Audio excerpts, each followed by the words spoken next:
ಬಹಳ ಸಂತೋಷ. ನಮ್ಮ ಮೇಲೆ ಅಭಿಮಾನ ಇಟ್ಟು ತಾವುಗಳು ಇಲ್ಲಿವರೆಗೆ ದಯಮಾಡಿಸಿದ್ದಕ್ಕೆ ನಾವು ಕೃತಜ್ಞರಾಗಿದ್ದೇವೆ. ಹೇಳಿ, ನಮ್ಮಿಂದ ಯಾವ ಸೇವೆ ಆಗಬೇಕಾಗಿದೆ?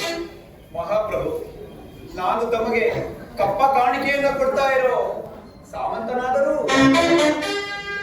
ವಯಸ್ಸಿನಲ್ಲೂ ಅನುಭವದಲ್ಲೂ ಹಿರಿಯರು. ನಾವು ಕೂಡ ಪೂಜಾ ಸ್ಥಾನದಲ್ಲಿಟ್ಟು ಗೌರವಿಸ್ತಾ ಇದ್ದೇವೆ. ಆ ಸಲಿಗೆಯಿಂದ ತಮ್ಮಲ್ಲೆರಡು ಮಾತನಾಡಬೇಕು.